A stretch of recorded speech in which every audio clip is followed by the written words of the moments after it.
Algunos fariseos se acercaron a Jesús y para tenderle una trampa, le preguntaron si al esposo le estaba permitido divorciarse de su esposa. Él les contestó: ¿Qué les mandó a ustedes Moisés? Dijeron: Moisés permitió divorciarse de la esposa dándole un certificado de divorcio. Entonces Jesús les dijo: Moisés les dio ese mandato por lo tercos que son ustedes, pero en el principio de la creación, Dios los creó hombre y mujer. San Marcos 10, 2 al 6.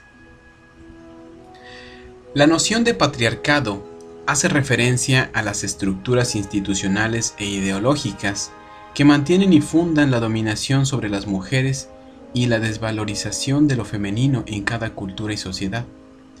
Entre las instituciones que contribuyen a mantener este dominio están la familia patriarcal, la maternidad forzada, la heterosexualidad obligatoria.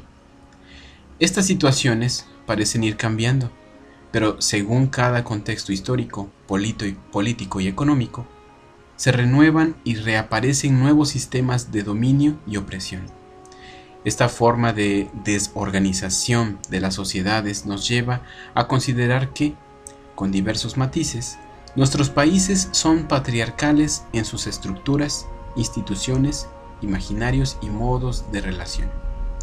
En ese contexto se produce la socialización patriarcal, por medio de la cual niños y niñas desde pequeños van aprendiendo e interiorizando lo que se espera de los hombres y de las mujeres.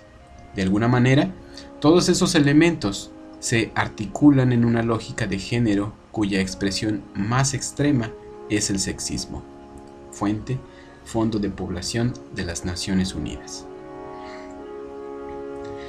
La violencia contra la mujer ha sido una realidad desde tiempos ancestrales, pero también sigue siendo una realidad actualmente.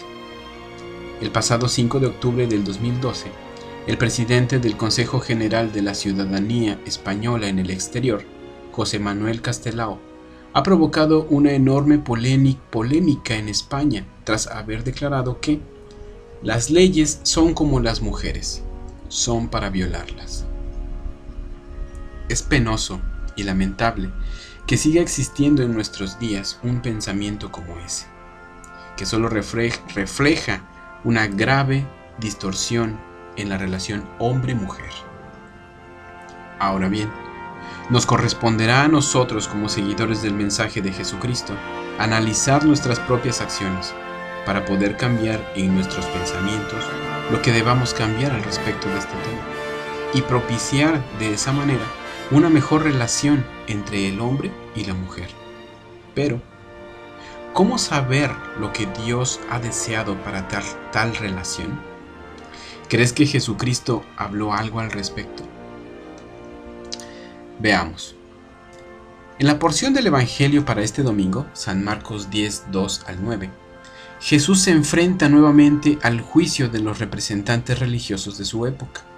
Y podemos estar seguros de que Jesús no podía dar una respuesta sencilla ante una pregunta tan polémica, ya que en esos días el rey Herodes se había divorciado y vuelto a casar. Así que Jesús debía responder de manera que no provocara la ira de sus adversarios. Pero no por ello, Jesús dejaría a un lado sus principios y su pensamiento. En ese momento, el tema del divorcio no era solamente un tema más, sino que era el tema más urgente por definir para los religiosos de ese tiempo. Pero para entender mejor la respuesta de Jesús, debemos entender un poco más lo que significaba el matrimonio y el divorcio en el mundo judío de esos días.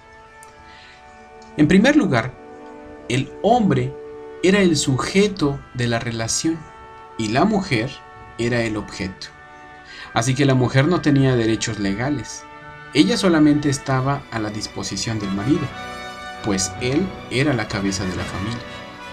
El matrimonio únicamente era un contrato que se podía romper únicamente a través del hombre, pues él era el único que podía autorizar el divorcio.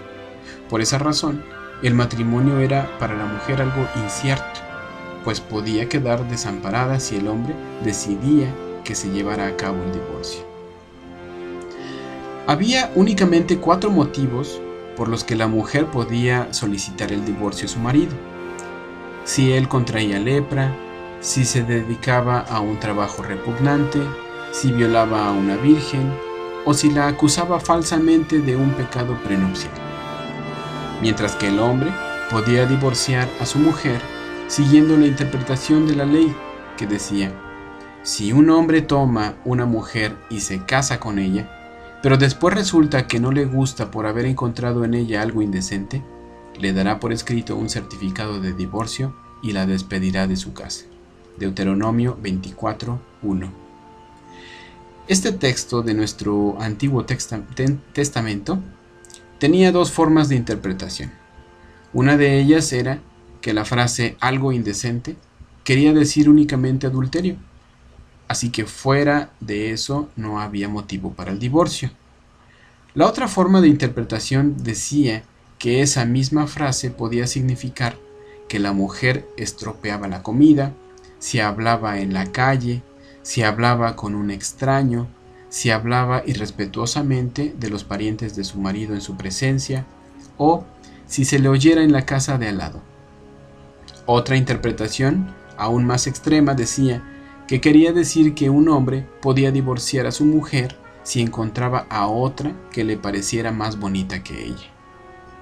La respuesta de Jesús fue más allá de este tipo de interpretaciones superficiales, y aunque éstas se basaban en la ley de Moisés, Jesús citó un texto aún más antiguo que decía: cuando Dios creó al hombre, lo creó a su imagen, varón y mujer los creó. Génesis 1:27.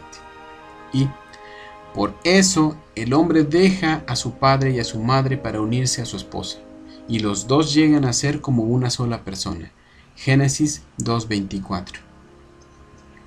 Jesús sabía que el texto de Deuteronomio había sido aplicado a una situación especial, pero que no se le debía vincular con otra época y con situaciones distintas. Jesús quiere poner en claro también la igualdad con la que la mujer fue creada por Dios en relación al hombre, y que ninguno es superior al otro, que más bien son compañeros de la creación.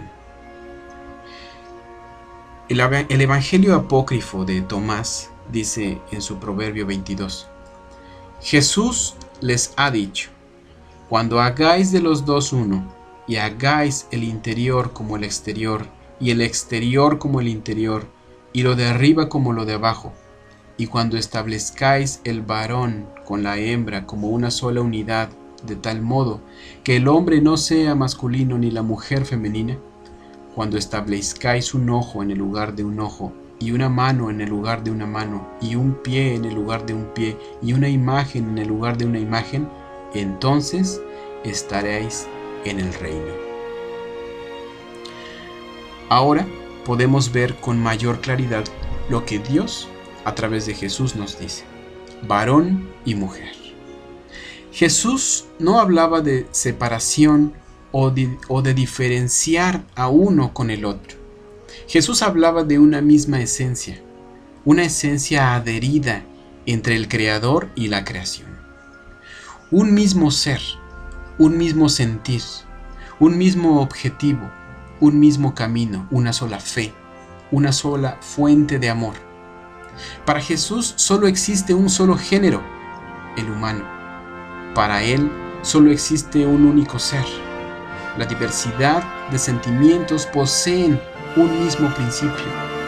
La diversidad de emociones poseen un mismo origen, solo uno. No existen dos elementos ajenos uno del otro, porque el origen los une. Se nos ha presentado a través de los siglos que la mujer debe estar a un lado específico y el hombre en otro distinto.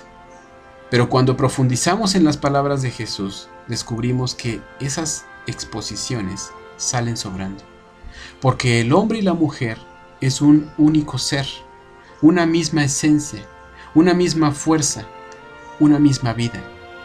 La mujer no es mayor ni menor, y el hombre no es mayor ni menor. Los dos ya no son dos, sino uno mismo. Por esa razón, Cristo nos lleva a ser más tolerantes, pacientes, amorosos, íntegros, leales, responsables y honestos con el lado opuesto. Porque no se trata de enaltecer o de humillar a nadie, sino de trabajar en equipo como uno solo. Hermano, ve a la mujer como tu propio ser, tu hermana, tu madre, tu tía, tu vecina, tu amiga, etc. Hermana, ve al hombre como tu propio ser, tu hermano, tu padre, tu tío, tu vecino, tu amigo, etc. Animémonos a tomar este estilo de vida que se aplica tanto en el matrimonio, en las relaciones de pareja, con las amistades, en las relaciones de trabajo, en las relaciones de familia, en fin, cualquier circunstancia es idónea para practicarlo. Tanto hombres como mujeres tenemos las mismas oportunidades, las mismas responsabilidades y los mismos derechos. Hermana y hermano, Dios ya no quiere que nos dividamos, porque ya no somos dos. Ahora somos uno solo. Amén.